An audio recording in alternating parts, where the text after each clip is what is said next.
सुधार करना चाहते थे, मेरा सवाल है, तो लोकसभा खत्म होते ही कर देते? मतलब आप इंतजार कर रहे थे कब 2 महीना बचेगा बिहार के चुनाव का, कब बाढ़ आएगा, तो आप साजिश के तौर पे छटाई करेंगे ताकि सत्ता में बैठे लोगों को फायदा पहुंचाए।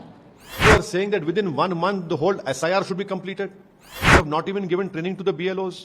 This will lead to not only disenfranchisement of Indians but also loss of livelihood.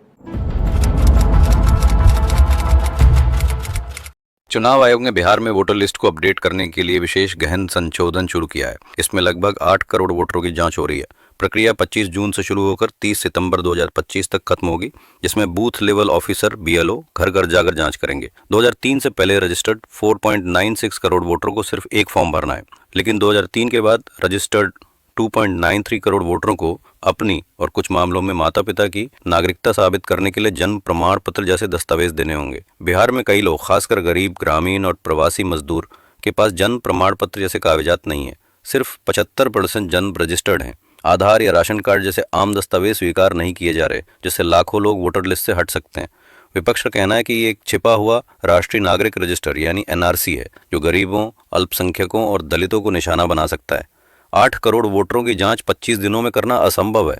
2003 में ऐसा संशोधन 2 साल चला था। कम समय में लोग दस्तावेज जमा नहीं कर पाएंगे, जिससे गलतियां और वोटरों का नाम कटने का खतरा है। नवंबर 2025 से पहले बिहार में विधानसभा चुनाव है। विपक्ष का कहना है कि इतने करीब ये प्रक्रिया शुरू करना संदिग्ध है और इसका मकसद विरोधी दलों के वोटरों को हटाना हो सकता है। विपक्ष का आरोप है कि चुनाव आयोग ने सभी दलों से सलाह नहीं ली और प्रक्रिया साफ नहीं है। वोटर लिस्ट का डेटा सार्वजनिक रूप से उपलब्ध नहीं है।